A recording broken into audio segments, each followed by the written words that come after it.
Sigue el tema de la composición del agua de mar. Es un tema del cual científicamente diría yo que estamos en pañales. Apenas hasta hace poco hay un interés académico y científico por las propiedades del agua de mar. Y obviamente el método por medio del cual nos aproximamos a conocer el agua de mar es un método analítico. Lo que normalmente se hace es desintegrar sus componentes, analizar sus propiedades, pero desde luego lo que tenemos que tener presente es que el agua de mar es el elemento de la vida. En esto hay una gran coincidencia entre la ciencia y todas las civilizaciones, todas las culturas, todas las, las corrientes espirituales y religiosas acerca de que la vida se origina en el mar.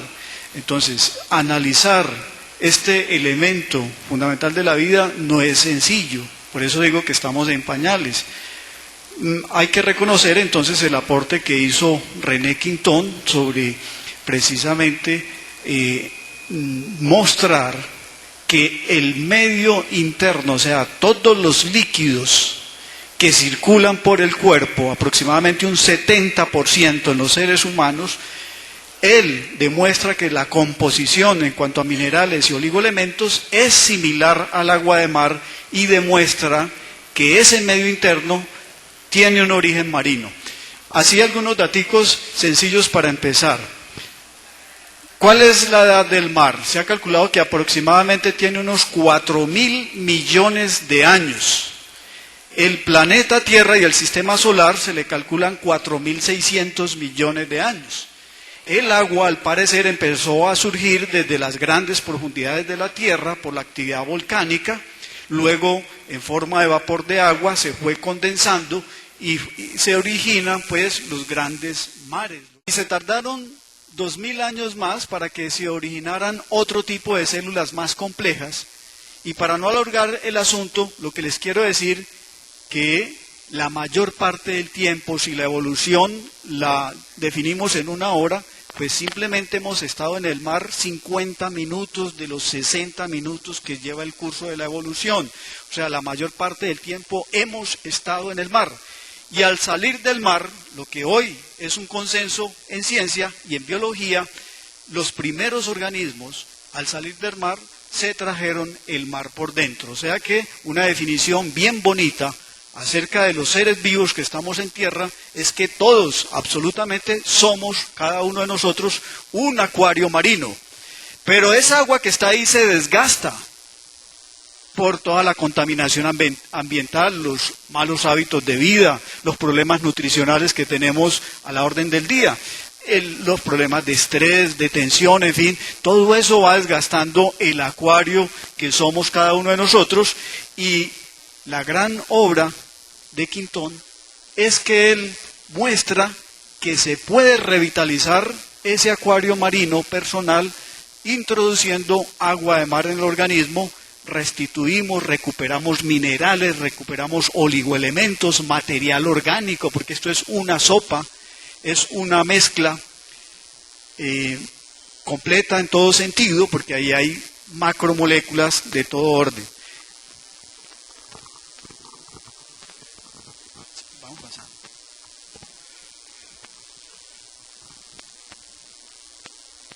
Bueno, lástima la iluminación y nos falta de pronto nitidez en el aparato, pero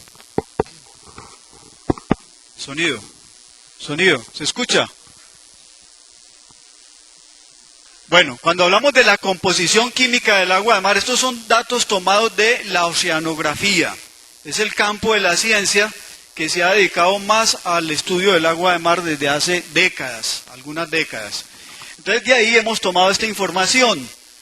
La composición química del agua de mar, a grandes rasgos, ¿cuál es? Primero, el mayor componente del agua, ¿cuál es? Agua. Aproximadamente un 96,5% es agua. Una pequeña parte, 3,5% aproximadamente, corresponde a las distintas sales que están en el mar. Sales, mezcla de sales, no es una sola sal, no es simplemente cloruro de sodio, aunque es el mayor componente, pero no es el único. Hay también material orgánico y hay mucha vida, hay muchos microorganismos, empezando por el fitoplancton, zooplancton, bacterias, hongos, virus, todos de origen marino, que tienen una función muy importante en todo el proceso cíclico de la vida en el mar. Hay toda una cadena alimenticia que se inicia con los minerales, los micronutrientes, vitaminas, oligoelementos que están ahí en el mar. Y estos son utilizados como nutrientes para estos microorganismos, siguiendo la cadena con el fitoplancton, que es de origen vegetal. Son organismos microscópicos. Estos se nutren de estas sales, de estos micronutrientes que están allí. Ese fitoplancton es el alimento para el zooplancton, otro tipo de microorganismos, mucho de un poco mayor tamaño. Luego están las bacterias, hay hongos también que están participando en todo ese reciclaje. Estos organismos están fijando el carbono, están construyendo moléculas, están construyendo nutrientes, los cuales van a servir de alimentos para los peces más pequeños y, como todos sabemos, los peces más grandes también se comen a los peces más pequeños. Entonces es toda una cadena alimenticia donde todos participan, el reciclamiento lo hacen entonces también las bacterias y los hongos que van degradando los desechos que van quedando en el mar, el material orgánico de estos organismos que mueren. Estas bacterias y estos hongos van contribuyendo a reciclar ese material que luego se reutiliza. Entonces hay todos unos ciclos de orden nutricional ahí en el mar.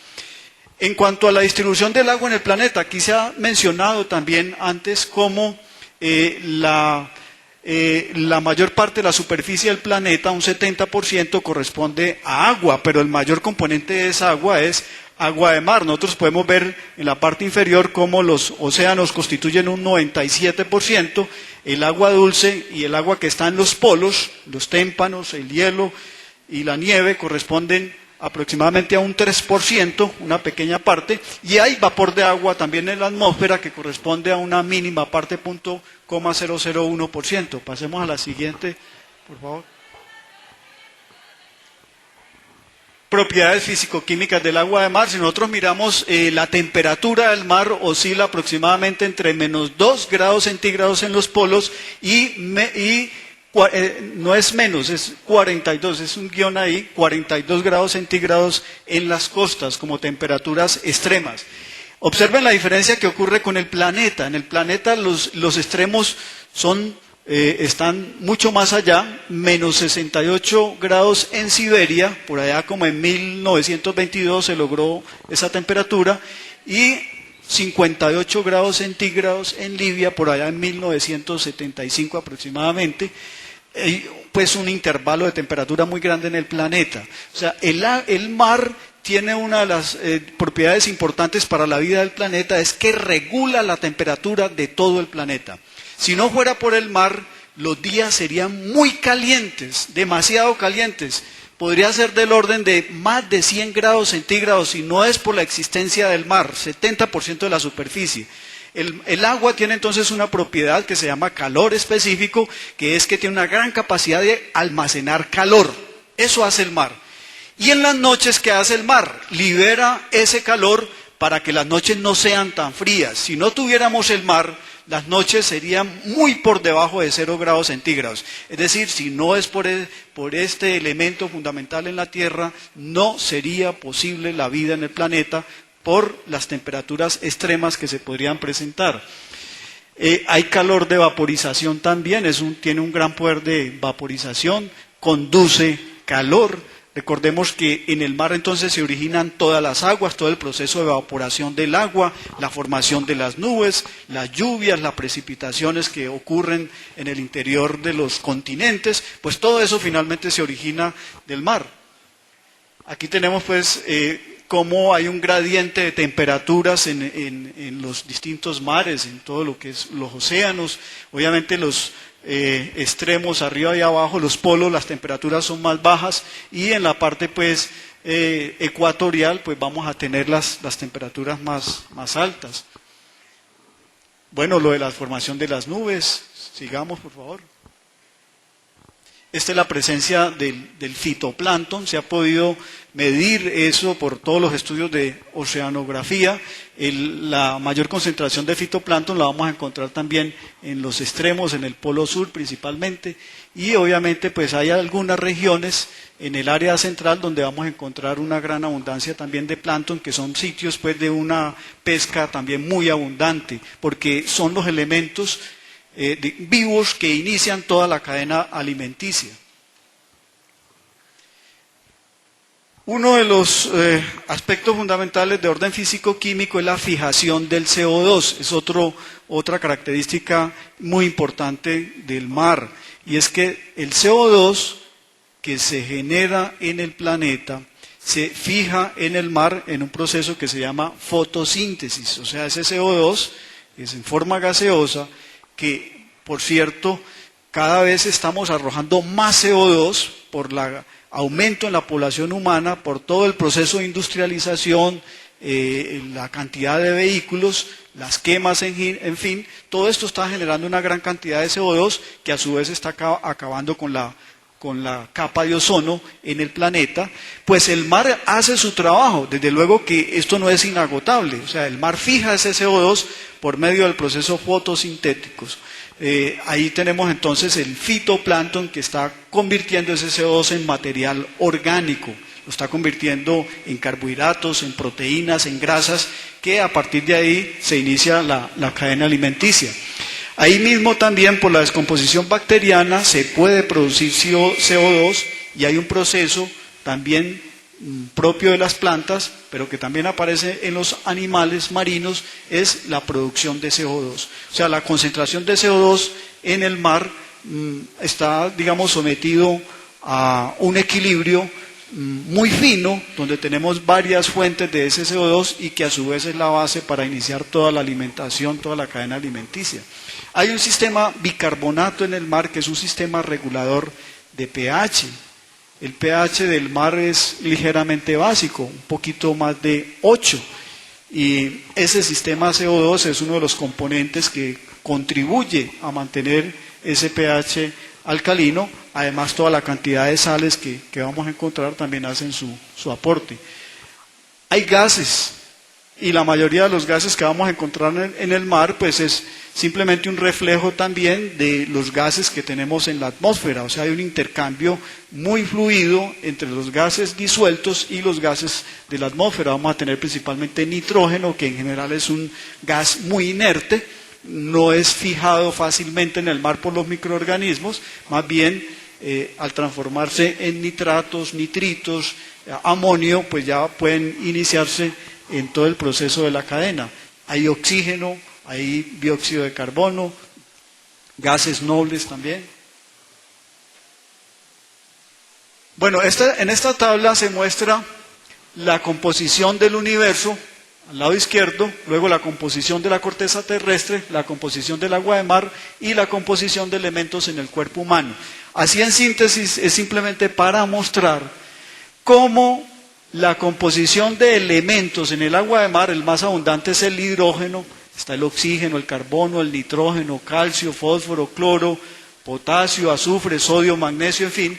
Si vemos la composición de los seres humanos en cuanto a esos elementos principales y la comparamos con la composición en el agua de mar, la corteza terrestre y la composición del universo, fácilmente vemos que lo que más se parece a la composición del cuerpo humano es la composición del agua de mar. Esto es uno de los aspectos fundamentales que ha dado pie pues para la hipótesis más reconocida en ciencia, repito, de que la vida se ha originado en el mar. Los componentes esenciales para la vida, entonces, los encontramos también ahí en el mar, y no refleja la composición del cuerpo humano, la composición de la corteza terrestre. Los elementos más abundantes después del oxígeno es el silicio, y el silicio no es el componente fundamental del cuerpo, es el carbono que es el que da origen a todo el material orgánico, tampoco la composición del universo. Bueno, entonces a medida que se ha ido refinando las técnicas de análisis en oceanografía, pues se va conociendo con mayor profundidad cuál es la composición del agua de mar. Los elementos básicos, ¿cuáles van a ser? Son los elementos del agua, ¿De qué está constituido de qué está constituida el agua? De oxígeno y de hidrógeno. Entonces tenemos el oxígeno, una composición que viene en miligramos por 10 mililitros, 8.787, y de hidrógeno 1.108. Viene luego unos cationes principales, tenemos el sodio como el principal catión del agua, el magnesio, el potasio, el calcio, y los aniones que tienen carga negativa, tenemos el cloro, sulfatos, bicarbonato, en fin. La siguiente, por favor.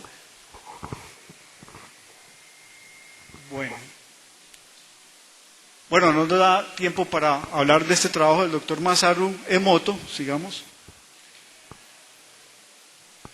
Aquí está en porcentaje la composición de estos elementos principales en el mar, en proporción, en porcentaje. Sigamos. Principales sales. Entonces tenemos el cloruro de sodio, que es la sal de cocina que nosotros normalmente manipulamos en los alimentos. La sal proviene del mar o de minas que están en el interior de los países. Esa sal también tiene un origen marino finalmente.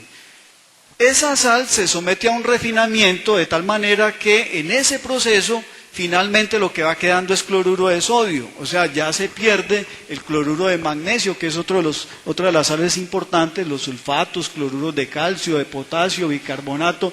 Todas esas sales se pierden en el proceso de refinamiento de la sal de mar para convertirla en la sal de cocina. O sea, lo que nosotros consumimos en las casas es básicamente cloruro de sodio. En el mar vamos a encontrar todas estas sales, que la diferencia con la sal de mar es que obviamente estas sales no van a estar solamente en forma mineral, sino que las vamos a poder encontrar en su forma natural, en forma orgánica. Estos elementos también están unidos a moléculas biológicas, a microorganismos, a plancton, todo lo cual contribuye a facilitar su asimilación intestinal. Esta es la proporción de sales disueltas en los océanos. Esta composición del mar esencialmente no cambia en cualquier sitio del planeta. La proporción de estas sales se mantiene constantes, porque hay procesos de precipitación, que cualquier exceso de una de las sales se precipita. Además hay un control biológico, los microorganismos están impidiendo que esa homeodinámica, digámoslo así, del mar se mantenga estable. Igual ocurre con nuestro medio interno. Nosotros tenemos mecanismos muy finos para mantener constante la composición de estas sales en el cuerpo. Igual hace el mar. Hay un trabajo de orden físico-químico por solubilidad, y también hay un trabajo de orden biológico por acción de los microorganismos que están fijando estos elementos. Tenemos también una cantidad muy amplia de oligoelementos, son los elementos traza que están en cantidades infinitesimales. Los que acabamos de ver en las diapositivas anteriores son elementos principales, pero estos se consideran oligoelementos. Oligo quiere decir pocos, están en poca cantidad en el mar, en cantidades mínimas. Sin embargo, su importancia no es menor. Y esa es una de las cualidades y de las bondades del agua de mar en todo lo que ha sido el uso nutricional y terapéutico. Esta composición infinitesimal, así como la requiere el organismo, porque igualmente en el cuerpo están en esas cantidades traza mínimas, tienen una función importantísima en el metabolismo, en las estructuras celulares y extracelulares. Son considerados micronutrientes, de la misma categoría de las vitaminas. Y esto es uno de los problemas de nutrición que tenemos en nuestros países en vía de desarrollo. Es la carencia de estos micronutrientes.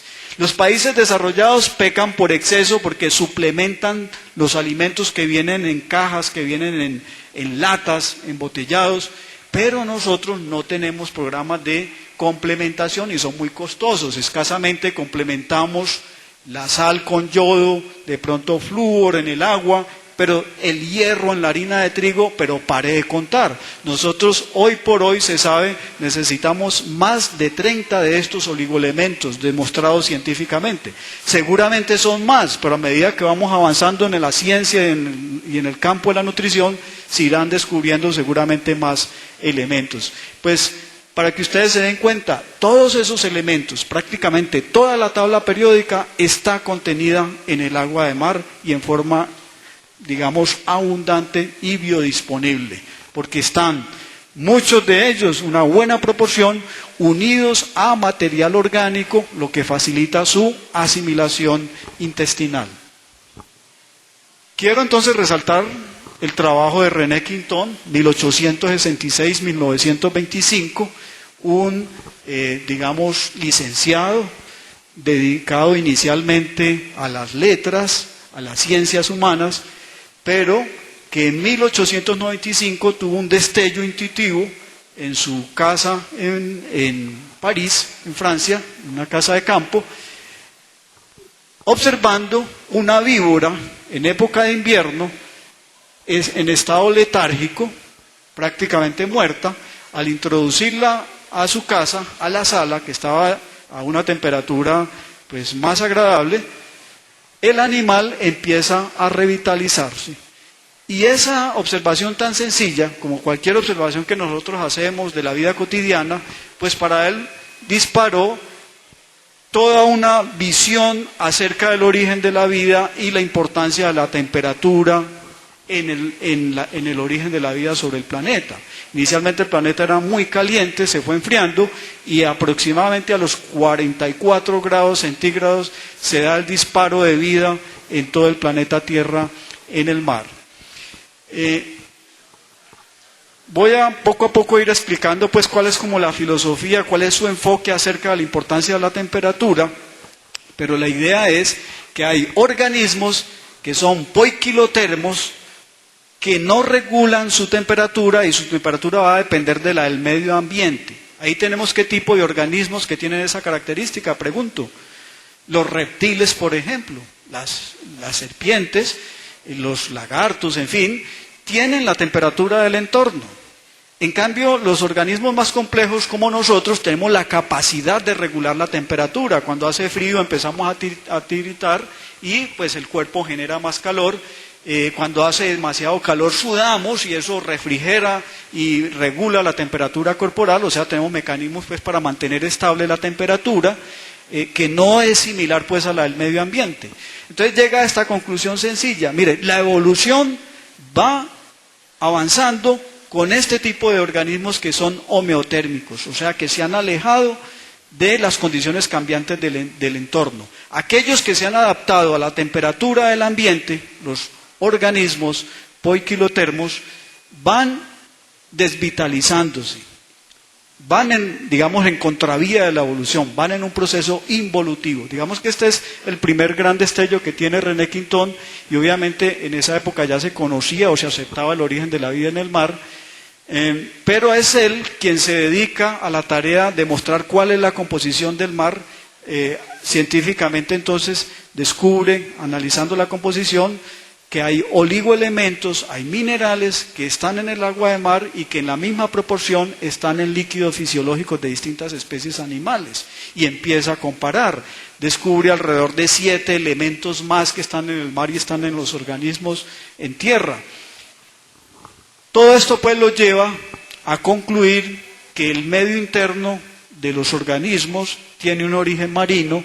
Finalmente entonces realiza su primera experiencia en 1896 en el laboratorio del doctor Marey, uno de los biólogos más reconocidos en la época, y el experimento consistió en sangrar completamente un perro callejero, un animal enfermo, al cual le extrae totalmente la sangre, digamos totalmente hasta donde es posible, pues de los vasos grandes, lo que se llama sangrado al blanco, hace un corte en la aorta y por la arteria femoral del animal va introduciendo agua de mar isotónica, diluida a la concentración fisiológica. Cuando ya no sale más sangre, sino agua de mar, cierran los cortes y el animal, desde luego en un estado letárgico, se va poco a poco movilizando, se va reincorporando en un lapso de unos 4 días. Al 5.º día el animal está completamente vital, al 3.er día ya está comiendo, y este animal adquiere una vitalidad increíble, es decir, de ser un animal callejero, se convierte en un animal perfectamente sano, se le bautiza con el nombre de Sodio, y aproximadamente unos 7 años después muere, pero no por esa transfusión que se le hizo, sino por un accidente automovilístico. Este experimento, o sea, el animal se recuperó perfectamente bien.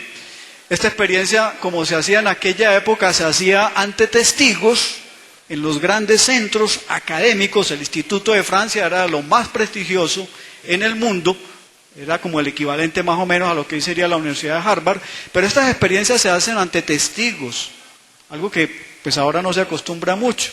Se repite varias veces, se repite en varios centros y estos animales se recuperan. Bueno, pasado esto, pues luego hace estudios también in vitro, cultivando células, linfocitos, utilizando el agua de mar isotonizada.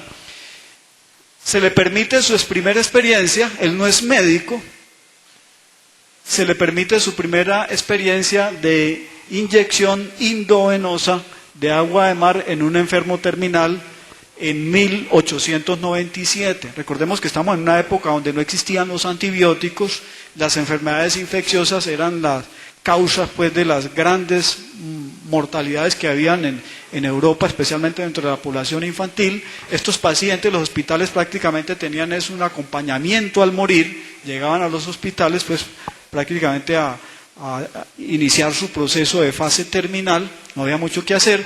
Ese era el caso de este paciente. Se le hace una inyección endovenosa de aproximadamente unos 300 mililitros de agua de mar isotónica en las horas de la mañana. El paciente está en estado prácticamente moribundo.